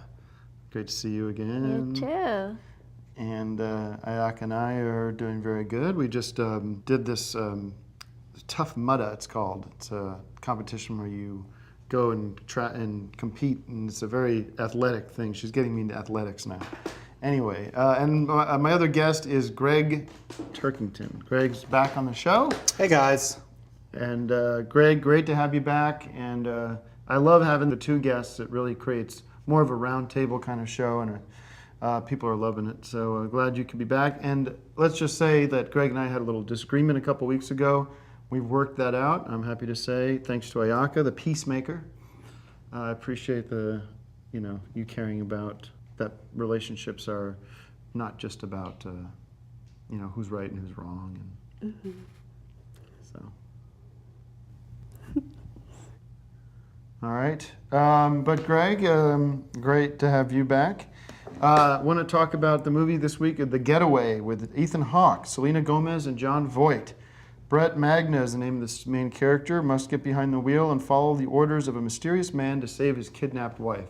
This is a great movie. We saw it 2 nights ago, and it was really fun. It was we kind of snuggled in and got, we had the popcorn, and it was like very romantic. Throwing popcorn. Yeah, well, got in a little bit of trouble with the usher. Trust me.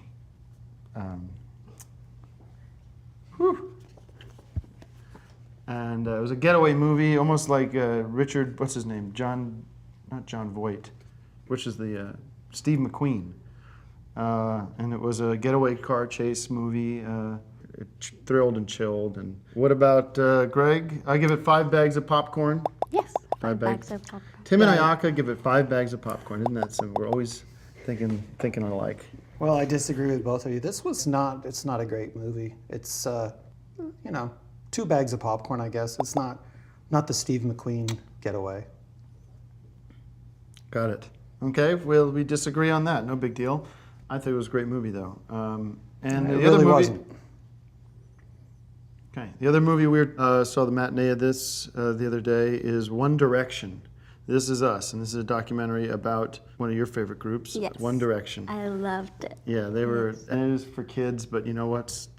I feel like a kid at heart. So this is directed by the great Morgan Spurlock, starring Harry Styles, Nilan Horan, Louis Tomlinson, Zayn, how do you say it? I never know how to say it. Zayn Malik, and Liam Payne. It's an all-access pass to the British pop sensation One Direction in concert. We had such fun at this movie too, because I didn't even know their music, but she turned me on to. Did I tell you this, Greg? She turned me on to them, and now she's got me addicted to some of their music. So by the time we went to go see it, I knew all the songs, and we were having a lot of fun singing along. And we took my niece, who's 11, and she loves One Direction, and we had so much fun watching this movie. It was very kind of a bubblegum, funny. Those guys seem like good kids, and the music is cool, and They're cute. I loved it. Yeah, they're cute. I'm not saying that. She's saying that, but. Oh, you're cuter. Well, I'm not the jealous guy, but believe me. Okay. Give me a minute. This was a great movie. I loved seeing it in 3D. 5 bags of popcorn. Greg? Sorry, Ayaka? 6 bags. I thought you shared the popcorn. ratings. I thought you guys were sharing your ratings. No, we each have our own ratings. They match up because we're very simpatico. We have similar opinions. That's what makes us so happy together. Anyway, One Direction, This Is Us. 5 bags of popcorn. 6 bags for her. And 2 bags of soda for me. 2 cups of soda, 2 bottles of soda for me. Large. Well, I mean, this isn't even a movie. It's just a concert by some, kiddie band. I mean, it shouldn't be reviewed on the show. You should review it if you had a show called On Terrible Music. That would be a good place that's to not review fair. this. It's a new release, so we're doing all new releases. Well, it's not really a movie. It's just some jerks playing awful music, and it's not something I would watch. This is supposed to be about cinema. This has never been a show for concert movies. All right. What's your review? I give it 0 bags of popcorn. All right. Well, I would say if you ever seen the old Disney movie, The Black Hole, that's what this movie is in terms of bags of popcorn. It's a black hole that sucked all the popcorn out of the world into the center of the earth into a great void because there's nothing to this movie, and it's not a movie. 0 bags of popcorn. You guys are wrong. Well. That's sad. Yeah, that's a little negative. Well, it's not a good movie. It's a documentary. I mean, there's plenty. As critics, we're supposed to give informed opinions about films, not just parrot what our girlfriends say. And maybe you should have a show called well, obviously you got some other issues going Idol. on. You got other issues going on. You should check them out. You should go talk to somebody. I never noticed you listening to One Direction before, so why you would give that 5 bags of popcorn, I have no idea. Welcome to the new me, baby. Well, I don't like it. Okay. Well, who cares what you think? Honestly, I don't know why I brought you back. I was doing you a favor. Doing the show a favor by having somebody that knows something about movies. I'm trying to be nice to you here. Nobody here likes you. Okay? Nobody, none of the crew. All right. We have a popcorn classic. Sure.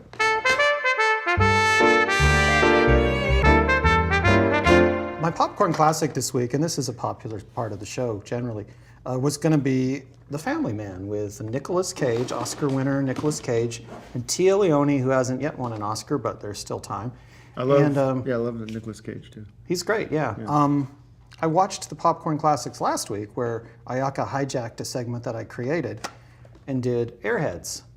And when I got here earlier, her purse was in the other room, in the green room, and it was open, and I went through it, and I noticed the copy of Airheads from last week, which when I watched the episode, I was pretty fascinated to see this tape because I recognized it immediately. Yeah, I love that. As my copy of Airheads, I could see the red right away. This is why I set up this system, to prevent thieves. You could still see part of the coding on this thing, which is all you need to indict and convict. Here's the evidence. This tape has been vandalized. I have no idea. Where did you get this? Because I've never had you in my home, and my doors have been locked. And as soon as I saw the episode, I went to the shelf where this was kept, because I have a printout with all these things, and saw that there was a space where Airheads normally is. And this is why I had this system that you laughed at. This security system is because of situations like this. And this is why the system works. And I can still see exactly what film this is, because some of the number is still left here. You didn't even peel it off very carefully. I'm not sure. I have no idea how that could happen. Where did you get this? I found it in a box in your room. I've never. Does he have other tapes where there's a strip missing from the bottom of the box like this?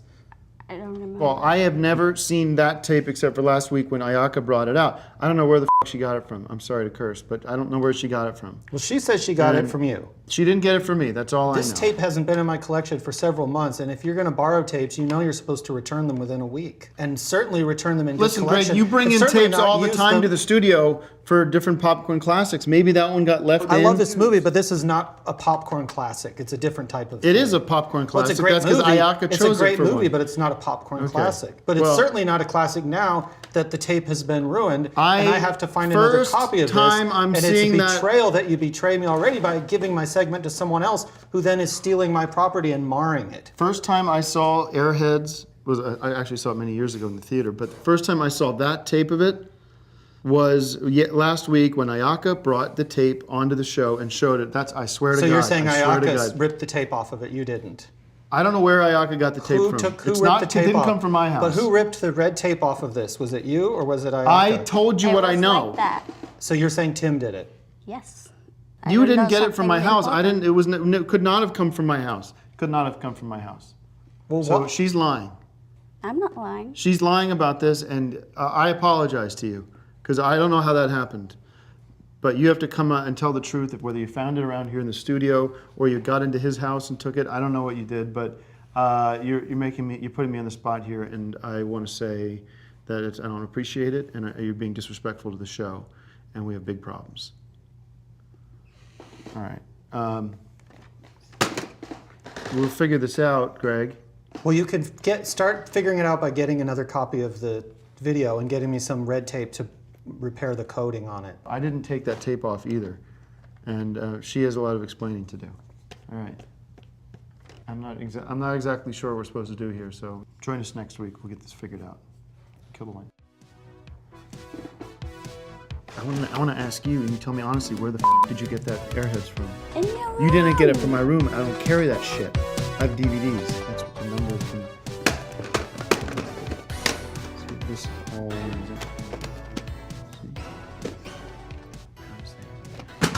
Don't throw the tapes.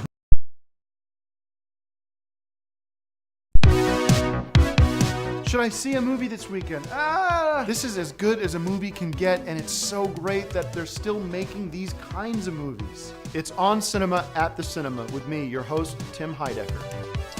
Hi everybody, my name is Tim Heidecker, and you're watching On Cinema at the Cinema. It's a show where we talk about movies and review movies. Apologies again for last week. I'll get into it with you. My guest is Greg Turkington. Hey guys, glad to be here to enlighten you all again about the newest movies. And sorry to say that Ayaka has returned to her homeland of Japan because of a visa issue, and very, very sad to see her go. And upon further reflection, I think she's a sweet girl, and we really did have a lot of fun together. And I think the age difference and the cultural difference was just too vast. I just could. There were a lot of times I couldn't understand what she was saying, and I think she was so young and so immature about a lot of things. And we're coming out of a divorce, and everything I've been through the past year was not.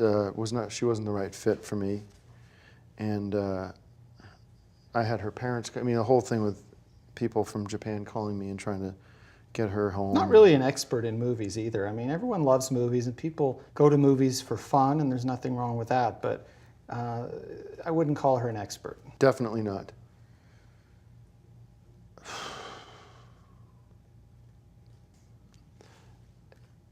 And if I find out, when I find out who did that to your airheads, somebody here in this crew,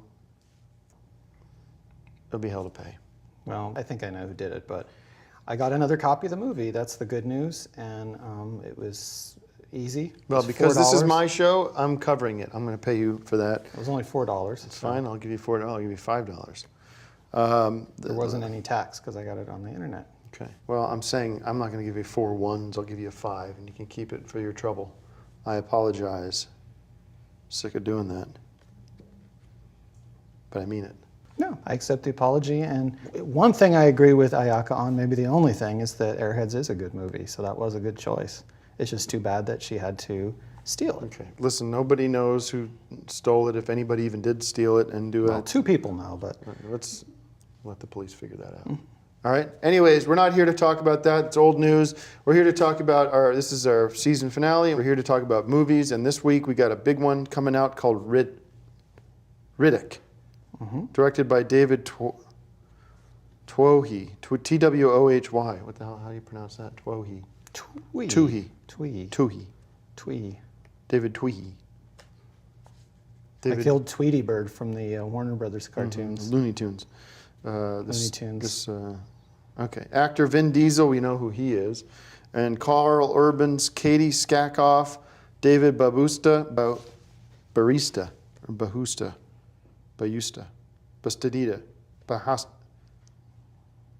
David Bayusta, Katie Sackhoff, and Vin Diesel. Left for Dead, Riddick finds himself up against an alien race of predators, activating an emergency beacon alert 2 ships, one carrying a new breed of mercenary, the other captained by a man from Riddick's past. So this is another great Riddick movie.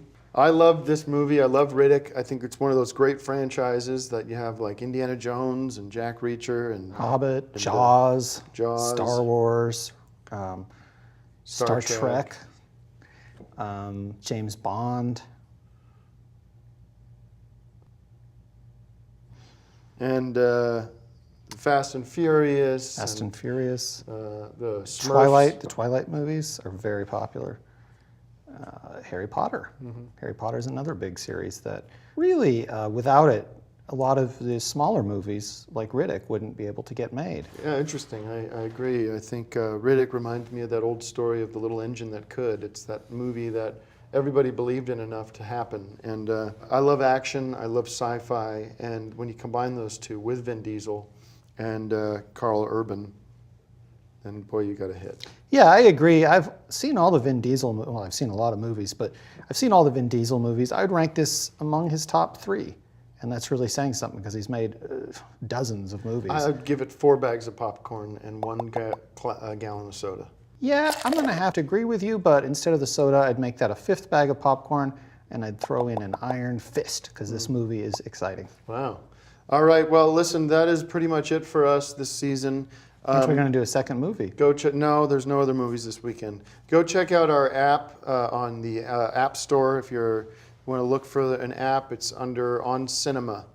It's a great app. It's the 2013 On Cinema Film Guide. And that includes basically every movie there ever was, and with reviews from us and a lot of great options. You could check that out on the web. Just type in On Cinema app. It's fun because you're getting hundreds of years worth of movie viewing combined into one little 99-cent app. So it's a bargain. And pick up the mug so you can sit at home, watch listen to the podcast, watch the at the cinema broadcast, listen to use the app, and drink a hot cup of coffee. Thanks for all your support, and Greg, good luck with the 500 movies in 500 days. Yeah, I wanted to do a brief update for the viewers because a lot of people are asking me about this. I am working to get in the Guinness Book of World Records, as you know. You're going to be in the 500 movies in 500 days. We are 35 days in, and I am ahead of schedule. I'm at 51 movies. Okay. So I'm 16 movies ahead of schedule, which means I could take a break if I wanted to. I don't want to. I'm going to keep watching them. I want to make sure I break this record. I'll show you right now, the last 3 days, I watched City by the Sea, which is kind of a modern classic. Well, anything with De Niro in it, huh? Well, it's one of his best. I bet you out of the 500 movies I watch, I bet 50 of them star Robert De Niro, because he's made that many, and they're just that good. Another one that I watched, Sandra Bullock and Ben Affleck in Forces of Nature, which I hadn't heard of before. And little chick flick, huh? It's interesting. I'll leave it at that. It's interesting. IQ with Meg Ryan, Tim Robbins, and the great Walter Matthau, the original Odd Couple, is back in IQ. And of course, you could see Walter Matthau is playing Albert Einstein. So this is a thinking man's film, and I enjoyed it. These are the type of films that I'm trying to get more of in order to reach my goal of 500 movies in 500 days. And so it does take money to do something like this, to make that dream happen, to help pay for the movies, to help pay for the popcorn, the parking, and for getting the word out. So we've put together sort of a Kickstarter campaign. Oh, cool. Kind of a fund. If you want to be part of history, help me make history, and make yourself part of history in the process, you can donate to my fund. Okay. And So I how think do we're we do going to that? get there. Your name won't, I want to clarify one thing. Your name won't be in the Guinness Book of World Records. They can only put the actual award winner in the book. But I will send you a certificate of thanks and some other goodies. The actual 500 movies, we will be saving them, signing them, and sending them with a copy of the page from the Guinness Book, photocopied and framed for you. So that's one of the perks that we have.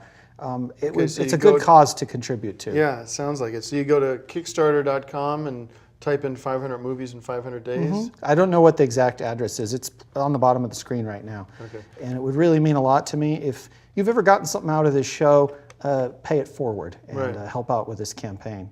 Okay, well, go check it out. I'd love to support that. And thanks again for everything you've done and for your friendship and congratulations on everything with this contest you're involved with. It's very cool. Well, it's not a contest, it's a world record. All right. Anyway, it is neat that you're doing that. I'm glad to be a part of it, and so I'm going to go on the Kickstarter and donate some money to that tonight. Or if you have any movies, you can just send the movies, and I'll watch those. I prefer the cash because it's just less wasteful. Thanks for watching. Seen this one yet. Forces, can I borrow this? Yeah, well, it's not very good. It says on the front, outrageously funny, but it's not. It doesn't look that good.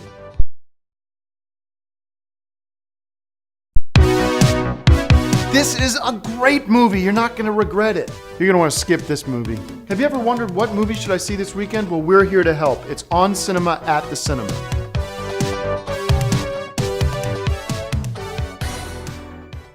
Hi, everybody. My name is Tim Heidecker. Welcome to the On Cinema at the Cinema's first annual Christmas special, hosted by myself, Tim Heidecker, and as well as produced by myself. My guest today is part of the Christmas special, Greg Turkington. Greg, hey guys, and happy Hobbit days to you, Tim. Okay. Merry Christmas is the most important thing, and we are here celebrating Christmas, and I love how people try to make it happy holidays now. I said Hobbit days. I understand, and I was reading this thing on the Blaze the other day, and there's this in Cleveland, Ohio, believe it or not, the city hall there, they are not letting them use manger they're not letting you use manger for display.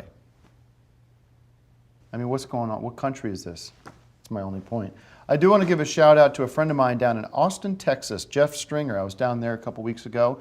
I was attending a Liberty rally, and Jeff recognized me. Nice guy, and he came over and he said, "You're from On Cinema." I said, "Absolutely." He said, "I'm a big fan. Why don't you come with me?"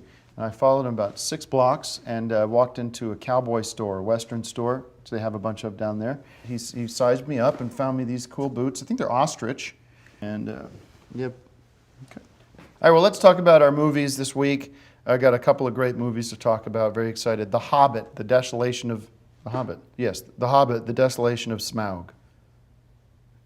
Starring Peter Jackson, Martin Freeman, Martin Freeman. It's supposed to be Morgan Freeman. No, it's Martin Freeman from the... he was in the original Hobbit, too. Okay. Same Ian cast McKellen, from the first movie. Richard Armitage.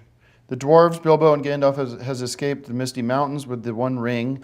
Now they must continue onward to get their gold back from the dragon Smaug. I love this movie. I mean, let's just be honest. I'm giving it 5 bags of popcorn. I'm not going to bother arguing about that with anybody. It might as well be the same movie. This one will win the Oscar, all right? Let's not mess around with that anymore. Give him the Oscar now. Yeah, it was funny when you first brought this movie up and you said it wasn't a Christmas movie, and I guess technically it isn't, but in a way it's the ultimate Christmas movie in that it's a gift from Peter Jackson to the world.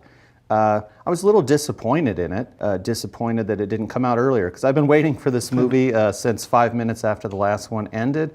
I do believe this will finally give Peter Jackson the Oscar that he deserves. I do believe that retroactively the previous Hobbit movie might be considered for a Lifetime Achievement Award. I had this really cool dream the other day where I thought this would make a neat commercial TV ad or something, where Santa Claus is leaving the North Pole and you see the one-horse open sleigh over through the clouds and things like that, and then it lands in a clearing and you got the reindeer and the whole thing. And Santa Claus hops out of the sleigh wearing his whole red outfit that Santa Claus wears and turns to the camera and says, "Merry Christmas," and that's when you realize it's not Santa at all, it's Bilbo Baggins. And it would be sort of a cool promotion for this movie, or for Christmas in general. That would be kind of my ultimate Christmas. So I would give this new Hobbit movie, I guess it's no surprise, 5 bags of popcorn and 100 more bags of popcorn. Wow.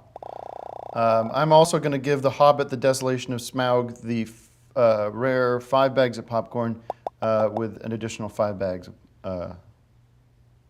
10 bags of popcorn.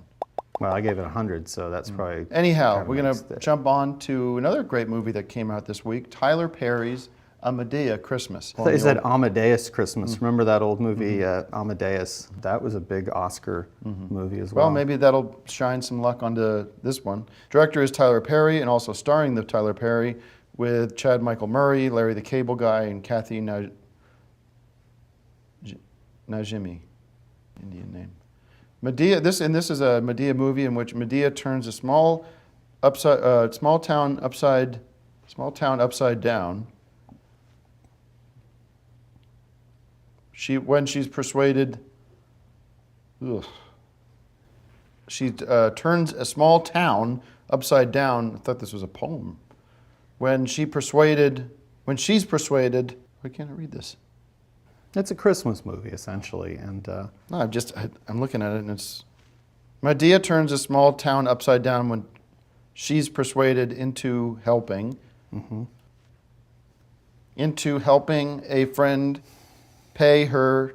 Doesn't seem like it makes sense as a sentence. Helping a friend pay... At Christmas. When she's persuaded... Okay, when she's persuaded into, I'm sorry, the first time I'm reading this. When she's persuaded into helping a friend pay, okay, so when she's persuaded into helping a friend pay her daughter for a surprise visit on Christmas. On Christmas, yeah.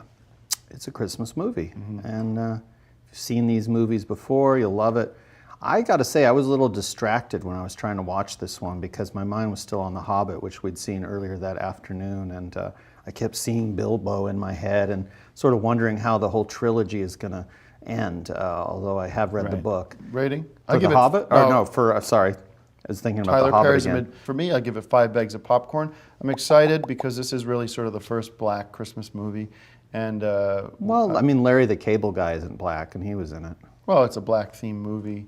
And I think it's great that every race has their own movie they can celebrate and watch. Larry the Christmas Cable season. Guy is white. But, for example, Christmas Carol is a white movie, and there might be a black in that movie. But anybody can watch these movies, and that's... Right. Well, congratulations to Tyler Perry and Larry the Cable Guy, for making this film. And I would give it 5 bags of popcorn and maybe some sort of blinders or something to stop you from seeing or thinking about The Hobbit while you're trying to watch this, because you should really give it your full attention. All right, let's move on to our next segment, which is Popcorn Classics.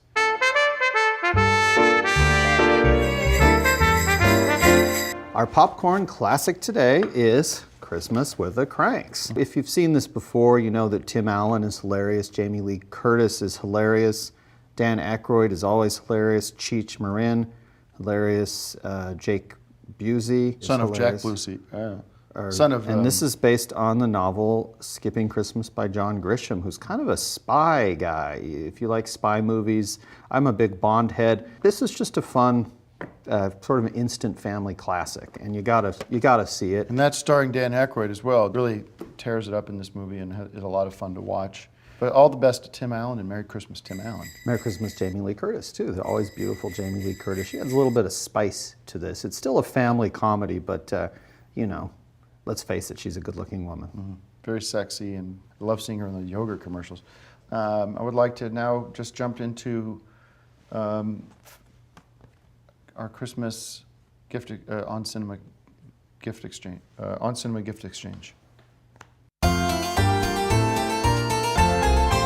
All right, Greg. Well, I got you something here that kind of a big gift. Wow. Open this one first. Okay. Ooh, it's heavy. Let's see. No, I think you'll like it. I think it's sort of appropriate since you're such a movie buff.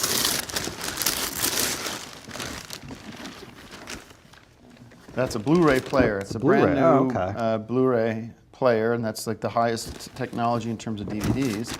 And does it have a VHS input as well? No, it's just a blue. Okay, well, that's cool. No, and then this came with it. This is like sort of on top of that. You'd want to. I have a pretty big VHS collection, a library I've sort of spent my life building, so I don't know if I'm quite ready to make this switch over, but. Well, this will help you get started, and those are just like a starter pack, so you can get started with, show some of the Marine 3. Treasure Train. This one looks funny. Look who's in this one. I thought of you when I saw it. Hoyt Axton, whoever that is, Corbin Burnson, Lou Diamond Phillips, and Ed O'Neill. It's like a gangster comedy. This is high quality, best picture quality you can ever get. Some of these are 3D too. So that's for you. Got that for a pretty good price. The shelves I have for my film library are kind of made for more VHS height, so I'm not sure where I would keep these, but maybe put them in storage or something, I don't know. But yeah, it's cool. That's nice. I got you something, which I think you're gonna like. That should hook up to your TV as well. Yeah. HDMI cable. I think you're gonna like this. It's the one and only official, brand new On Cinema at the Cinema hat, which you can wear to baseball games or wear it on the show would be what I would recommend. And then, since you said you lost yours, I got another one of these babies made up. This is the uniform for future episodes of On Cinema. And I didn't even get to open it. He just handed it to me. Traditional stuff would be wrapped. All right, well, I have one of these, or I misplaced one of these, so good to have one of these back again. Looks a little big. And thanks for the hat. Yeah, try it on. Well, I'm gonna mess up my hair. No, it's not that type of a hat. Just try it on. Oh, this is all kind of where I want it to be, so I don't get hat head. Well, loosen it and then put it on. Well, you know, free country, I'll probably wear it whenever I want. Not right now. But thank you. Yeah, thanks for the, movies. Thanks for watching.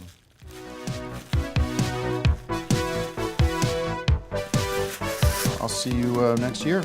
Yeah. Can I get out of here now? Or are we just gonna? I don't want to do a whole holiday thing with the crew.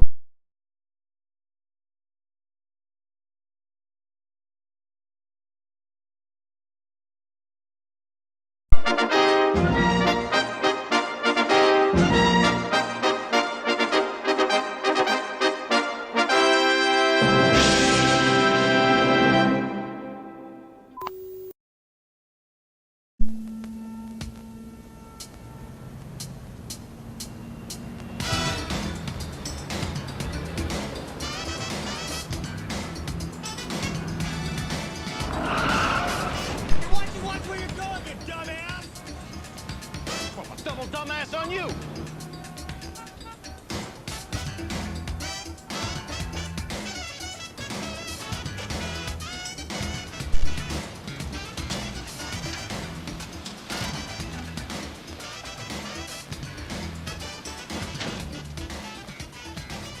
It's a miracle these people ever got out of the 20th century. They're still using money. We gotta find something.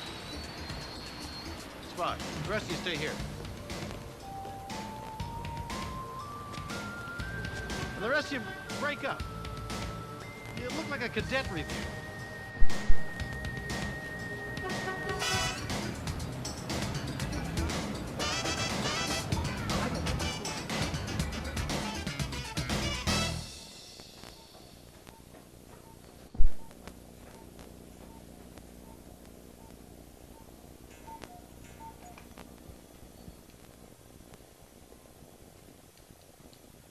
Yes, 18th century American. Quite valuable. Are you sure you want to part with it?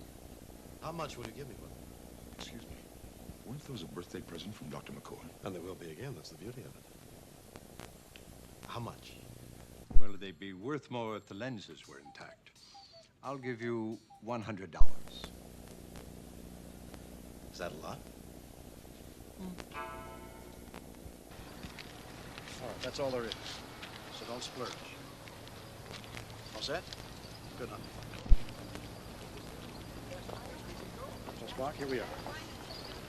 Thanks to your restored memory, a little bit of good luck, we're walking the streets of San Francisco looking for a couple of humpback whales. How do you propose to solve this minor problem? Simple logic will suffice. I believe I shall begin by making use of this map. I have the distance and bearing which were provided by Commander Uhura.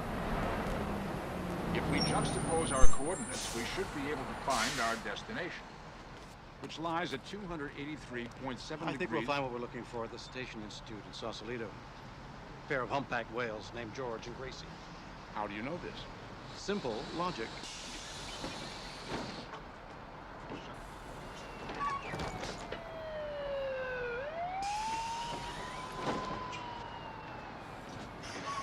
Does it mean exact change?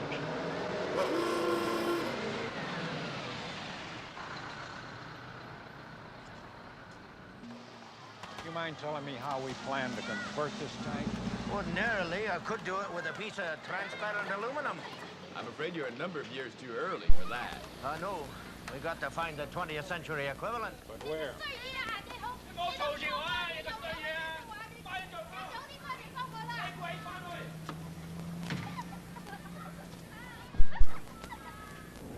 Did you find it? Yes, under U.S. government. Now we need directions. Excuse me, sir. Can you direct me to the naval base in Alameda? It's where they keep the nuclear vessels. Nuclear vessels. Excuse us. Oh, excuse me. We are looking for nuclear vessels. Can you tell me where the naval base is in Alameda? We're looking for Hello, we are looking for the nuclear vessels in Alameda. Could you tell me where... Can you help us? Please, we're looking for the naval base in Alameda. Could you tell me where the nuclear vessels are? Ooh, I don't know if I know the answer to that. I think it's across the bay, in Alameda. That's what I said, Alameda. I know But that. where is Alameda? Just where is our future? The things we've done and said. Let's just push the button. We'd be better off dead. 'Cause I hate you.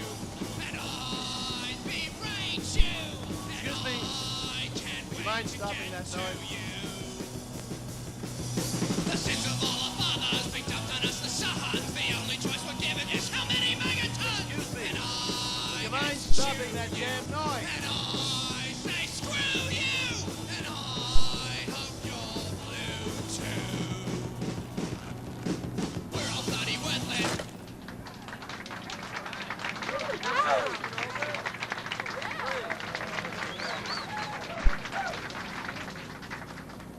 Admiral, may I ask you a question?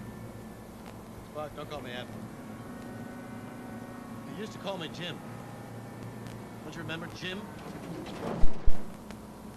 What's your question? Your use of language has altered since our arrival. It is currently laced with, shall I say, more colorful metaphors. Double dumbass on you, and so forth. You mean the profanity? Yes. That's simply the way they talk here.